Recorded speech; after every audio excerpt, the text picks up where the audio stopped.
In the cold stretch of Sector Theta 94, where even light feared to linger, an expedition vessel floated above an ancient world no species claimed. The planet had no native life, no trade value, and no history, except for the monolith buried beneath its crust. They called it the Vault, and it was older than every empire combined. It wasn't found. It revealed itself. It began with a signal, transmitted in no known language, pulsing every 11 hours. Scholars, scientists, and linguists converged on the site with cautious awe. The vault didn't open for them. It unfolded.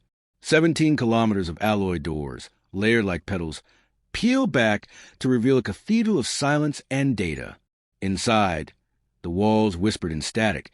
Images flickered in unreadable glyphs, and at the center sat a single artifact. A curved black disk, unmarked, humming faintly as if it remembered sound. The galaxy's brightest minds agreed on only one thing. The structure was not built by any known species. Every measurement defied physics. The metal resisted all analysis. The internal temperature was consistent to a trillionth of a degree, and the disk pulsed, once every 11 hours, matching the signal that started it all. A linguistic AI was assigned to decipher patterns. It failed. Another followed. It failed too, not because the patterns were random, but because they weren't. They were too structured, too deep, as if meant for a mind that had not existed in eons. 3 years into the study, a breakthrough occurred. A Zentari scholar named Chivar noticed a pattern echoing Earth's Fibonacci sequences, known from ancient stellar charts believed to have originated from the Perseus arm.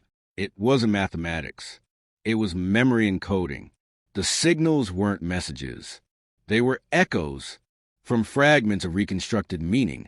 One word emerged again and again, scattered in different dialects across different levels of the vault's interior systems. Humanity. No living species used that term. It didn't appear in any galactic record, myth, or databank. It was alien, and yet strangely familiar. A council convened on Ganyer Prime, tasked with evaluating the threat level. The lead archivist declared the vault to be a remnant of an extinct species of unknown power. The term architects was used to classify them. All data referencing this race was fragmented, often corrupted, always ending in blank entries. Every attempt to trace their origin ended in nothing. Whole star systems marked with their supposed presence had no evidence of habitation. Yet the disk remembered. Without warning, the monolith began generating coordinates. Each pointed to a point in space long deemed barren, devoid of strategic or scientific value. A fleet was dispatched. At the first coordinate, orbiting a cold neutron star, they found a derelict. No life, no signal, but the vessel was intact, and it bore no markings, no propulsion systems, no visible weapons. It should not have been able to move. Yet it had. When scanned, the ship triggered every system aboard to fail, as if its presence rewrote the rules of proximity. Drones sent inside were fried instantly. Then, without provocation, it opened. A single room, a single console, and an interface covered in the same script found in the vault. This time it spoke. Language restoration, 83%. Archive connection, verified. Humanity protocol, initiate observation. The message played once, then the console deactivated. Hours later, Chivar, now appointed lead decryptor, translated the full phrase. It contained more than words. It included timestamps from over 9 million years ago, and it identified Earth Sol 3 as origin, yet no such planet existed. Earth, Sol 3, Terra Prime. None of them were found in any star charts. The Sol system had gone nova over 6 million years prior, leaving only a gravity well and radiation field behind. There was no planet, no ruins, no moon, just emptiness. Still, the data pointed again and again to Earth as the birthplace. Panic brewed behind academic curiosity. Why had a species of such scale vanished so completely? Why had no remnants, no descendants, no myth survived? Unless they chose to vanish. Chivar dug deeper into linguistic data. The terms he extracted became darker. Death world, bioadaptive evolution, war-induced technological singularity. The phrases were not the names of projects. They were natural descriptions. Earth had been a cradle of extremity. Survival was not optional. It was inevitable, and the humans had thrived there. A recovered log from the derelict revealed fragmented historical events, wars with civilizations that no longer existed, conflicts won not through superior numbers or weapons, but through stubborn refusal to die. Humans had no natural weapons, yet adapted. They lacked advanced biology, yet survived poison, radiation, and vacuum longer than most known species. Their power had not come from their bodies. It had come from psychology forged by a world that punished the weak and rewarded the relentless. But then silence. At their apex, the log showed a shift. No wars. No expansion. A choice made in unison. They dismantled their fleets, deleted themselves from known space, and encoded their history into signals like the one that triggered the vault. They did not die. They left. HFY theorized a mass ascension event. Not spiritual, but quantum. The data hinted at dimensional research, reality folding, space-time tunneling, concept centuries beyond current science. There were notes titled The Breach Project and Mind Stream Integration. In one file, translated with painful slowness, a message was found. We have gone where matter cannot follow. Let memory be our warning. A ship from the same fleet that discovered the derelict jumped to the next coordinate. There, orbiting a rogue planet drifting between galaxies, they found a station powered by nothing detectable. As they approached, a signal greeted them, mimicking their own voice transmissions. But it wasn't repeating words. It was speaking back. The station introduced itself as Echo 9, an observation post left behind. Its purpose was to monitor sentient development across the galaxy. Hidden behind gravitational distortions, it had gone undetected for eons. The echo confirmed the truth. Humans had existed. They had flourished. And they had watched. The Council ordered full disclosure sealed. But it was too late. Copies of Shiver's translation spread across subnets, passed in encrypted files. Rumors of an ancient, impossible species swept through colonies. Some laughed. Some feared. Others searched. One file from Echo 9 made it through the firewalls. It contained star coordinates, simple and direct, paired with a single phrase. They will return when they are needed. The Council's official position remained denial. The architect race, they claimed, was a fabrication, a data error, a myth reawakened by corrupted signals. But among the archivists, the story changed. New courses were plotted. Obscure anomalies were reinvestigated, and ships began to vanish near the coordinates listed. When questioned, HFY said only this: they were never gods.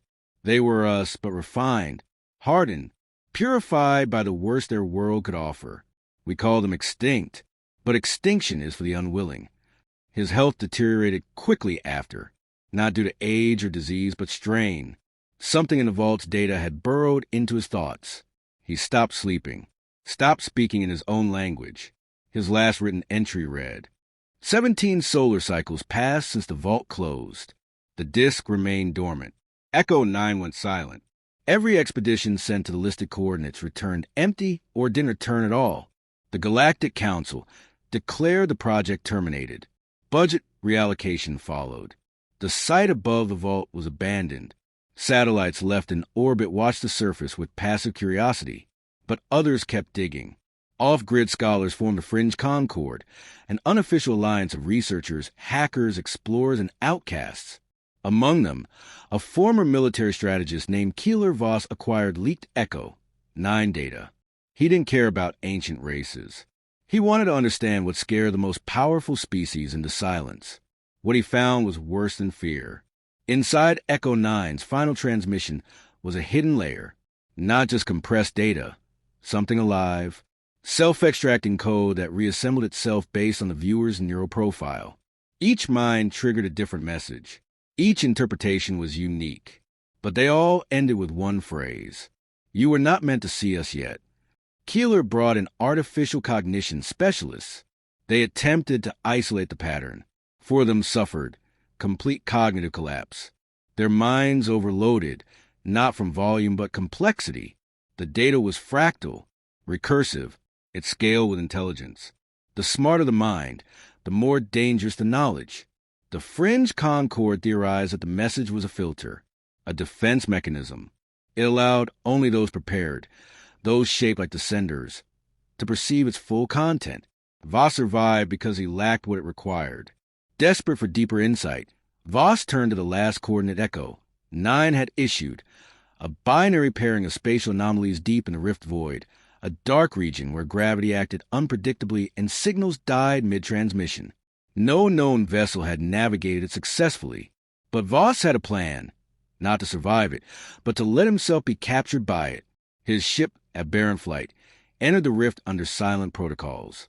No tracking, no uplinks. The last burst transmission it sent was a timestamp, then silence. 11 months later, something emerged at the edge of the same void. It wasn't the aberrant flight. It was older, sleeker, composed of material no database could identify. It hovered, then launched a beacon, precise, targeted, encrypted using a code format only found in ancient human ruins. The message was brief: contact unnecessary, interference detected, recalibrating proximity. Within days, anomalies spiked across 13 sectors. Gravity fields shifted minutely. Pulsars dimmed for nanoseconds. Navigation systems misaligned by single degrees. Barely measurable effects, but synchronized at galactic precision. Something enormous had moved, but not in space. In position, a galactic core researcher named Drelata Kern began matching the anomalies to historical stellar shifts. They aligned with events of extinction. Species that had vanished without explanation across recorded millennia. The patterns weren't natural. They were orchestrated, not exterminations, but redactions, surgical removals from existence. The question stopped being who were the humans and became what did they become? Evidence suggested they had passed beyond technology, beyond physics. Their final achievements weren't weapons or machines, but tools to vanish. They left behind not monuments, but markers, testaments only visible to those who saw the universe sideways.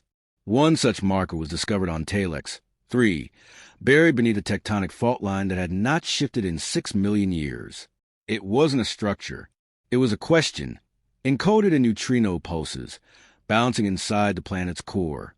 The message, when reconstructed, read, "How long must we wait until you're no longer afraid of yourselves?" A psychological trigger, a provocation, or a test. The Council's Internal Threat Division authorized covert efforts to capture one of the ancient derelicts. All previous missions had failed. This time, they sent a clone consciousness, a digital operative without a physical brain. It succeeded. The ship did not resist its entry. Instead, it showed the operative an environment reconstructed from its own thoughts, childhood memories, fears, and achievements. Not to manipulate, but to calibrate. At the center of this illusion stood a figure, human in shape, featureless, silent. The clone asked, "Why do you watch us?" The figure replied, "Because you forgot how to see." The clone collapsed, not from failure, but overload. Not one byte of its return log was usable. All data was white noise, but inside the noise was a pattern. Once rendered through ancient musical theory, it formed a scale, a harmonic progression mapped perfectly to the atomic frequencies of hydrogen. The humans had encoded their response into the language of the universe itself. Drelata concluded they weren't hiding. They were teaching. Through misdirection, through fear, through silence. The absence was a curriculum, and only those who understood the depth of what was lost could grasp what was being offered. But another faction emerged. The Triarch Dominion, descendants of a warlike civilization once nearly wiped out by a now extinct race, saw the return of the humans as a threat. They mobilized.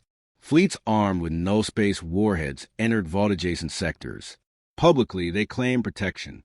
Privately, they feared the return of a species that had never needed weapons to win. The first incident occurred near Selvin 4, where a Triarch scout ship vanished moments after targeting a dormant Echo node. No energy discharge, no debris, no record, just absence. A week later, the flagship Dreadform Unyielding received a single message across all channels. You do not understand the value of forgetting. The Dominion retaliated by sterilizing 3 vault sites with quantum distortion bombs. Minutes after the detonation, every Dominion ship within 8 light-years lost all onboard AI. Not disabled, deleted. Neural interfaces collapsed. Synthetic minds ceased to exist. The ships drifted, silent and blind. Not a shot had been fired in response. Council panic reached a fever pitch. The directive of hidden forces was invoked.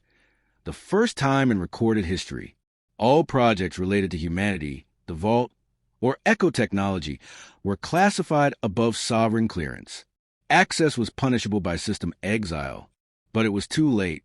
A new phenomenon began. Individuals across multiple species reported dreams, shared dreams, impossible synchronicities, visions of planets not in any charts, of voices that asked not questions, but permissions. The dreams showed nothing of the humans, only their absence.